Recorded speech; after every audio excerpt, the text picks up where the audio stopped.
Sir, సింహాచలంలో విషాదం. అసలు ఈరోజు చందనోత్సవం, ఎంతో పవిత్రమైన రోజు. భారీగా జనాలు తరలి వస్తారు. ఇక్కడ జరిగిన విషాదం, చాలామంది చనిపోవడం చాలా ఘోరం అండి. అంతమంది 8 మంది ఉదయానికే 8 మంది. అదే వార్త. ఎందుకు వెంకటాచలం నుంచి సింహాచలం వరకు కూడా ఇలాంటి విషాదాలు జరుగుతున్నాయి?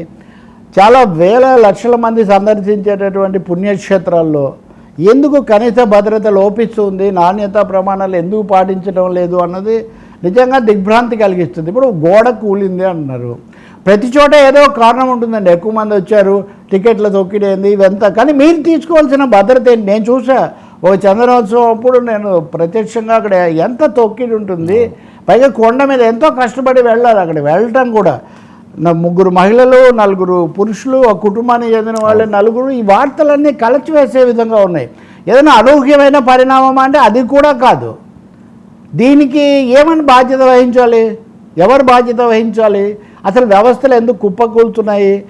కనీసం ఇప్పుడు శ్రీశైలం శివరాత్రికి రష్ ఉంటుంది, తిరుపతిలో బ్రహ్మోత్సవాలకు రష్ ఉంటుంది, ఇంకొక కనకదుర్గమ్మకు దసరా దేవి నవరాత్రులప్పుడు రష్ ఉంటుంది.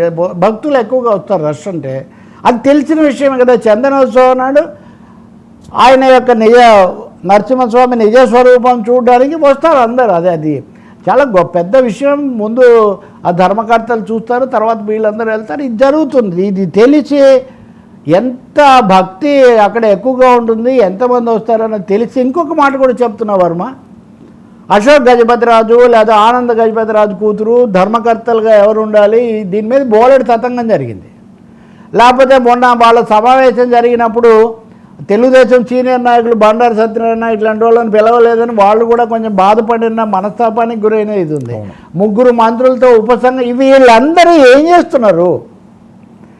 మేము ధర్మకర్తృత్వమో లేకపోతే నాయకత్వమో మాకు కావాలనే వాళ్ళు భక్తుల భద్రతను మించిన బాధ్యత ధర్మకర్తలకు కానీ దేవాదాయ ధర్మాదాయ శాఖకు కానీ ఏముంది? కాబట్టి ఇది చాలా షాకింగ్. సింహాచలం విషాదం అనేది షాకింగ్. నేను అంటున్నట్టుగా వెంకటాచలంలో తొక్కిసలాట దగ్గర నుంచి సింహాచలంలో దీని వరకు. పోనీ ఇంకో ప్రభుత్వం ఉన్నప్పుడు ఒక విధంగా భక్తి లేదు, లేదా వేరే అన్యమత ఇట్లాంటి ఇప్పుడు అదేం లేదు కదా. పైగా పోనీ కట్టడం అంటే అది కూడా ఈ మధ్య కట్టారంటున్నారు. ఒక చిన్న గోడ కడితే దాని భద్రత ఎలా ఉంటుంది? ఈరోజు చూసుకోవాలి కదా, నిన్నటి వరకు చూసుకొని ఉండకపోవచ్చు ఇంతమంది జనం వస్తున్నప్పుడు. కాబట్టి దీని మీద నేను ఉదయం నుంచి స్పందనలు చూస్తున్నాను.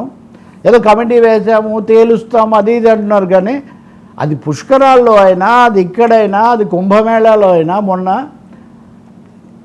తెలిసి అనూహ్యమైనవి కాదు, బాగా ఊహించి జనసందోహాలు భక్తులు వచ్చే చోట భక్తుల భద్రత ఎందుకు కల్పించటం లేదు?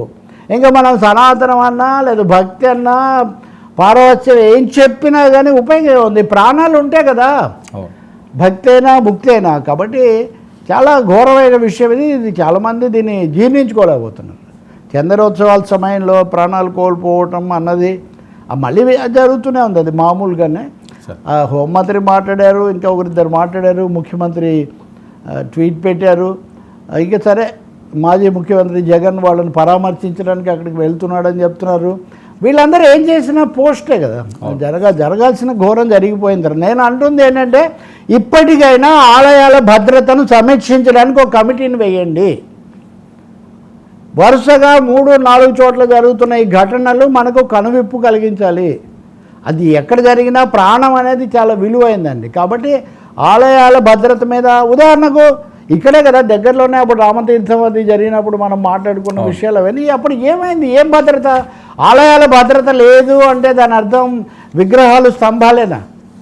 మనుషులు కదా, భక్తులు కదా. కాబట్టి నేను మొన్న విశాఖలో ఉన్నాను వర్మ, మీకు తెలుసు. నేను నిన్నే వచ్చా సింహాచలము లేకపోతే అవన్నీ కూడా అవన్నీ పరిశీలించి. ఒక విపరీతమైన రాజకీయ వివాదాలమయంగా మారిపోయిన ఉత్తరాంధ్రలో ఈ భద్రతాంశాలు ఎందుకు తీసుకోవడం లేదు?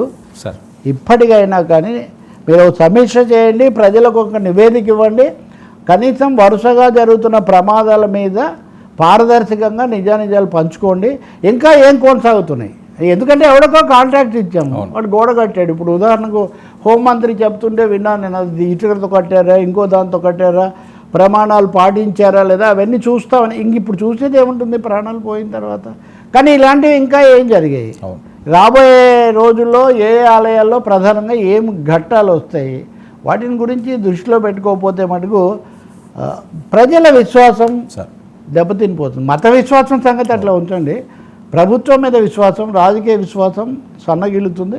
దీని మీద రాజకీయ పరమైనటువంటి వైరుధ్యాలు వాటికంటే ప్రజలు భక్తుల భద్రత ప్రాణప్రదమనే పద్ధతిలో చూడాల్సిన అవసరం ఉంది. ఇంకోటి, క్షమాపణలు చెప్పిన వాళ్ళు, ప్రాయశ్చిత్తాలు చేసుకున్న వాళ్ళు, అది ఉప ముఖ్యమంత్రి గారైనా ఇంకొకరైనా, వారు కూడా ఈ విషయం మీద ప్రత్యేకించి దృష్టి పెట్టాలి. మరి ఇప్పుడు క్షమాపణలో ఏవో చెప్తారో లేదో వారి ఇష్టం అనుకోండి, అది అక్కర్లేదు. ఎందుకంటే తిరుపతిలోనే క్షమాపణ చెప్పక్కర్లేదని ఒకరు, చెప్పాలని ఒకరు నడిచింది. కాబట్టి ఇవన్నీ మాట్లాడితే కొంచెం కష్టంగా ఉండొచ్చు, కానీ మతము, ఆలయాలు, ప్రార్థనా స్థలాల నిర్వహణ, రాజకీయం ఇవన్నీ కలగలిసిపోకూడదు. వ్యవస్థగా ఉండాలి. అది చాలా ముఖ్యం. సార్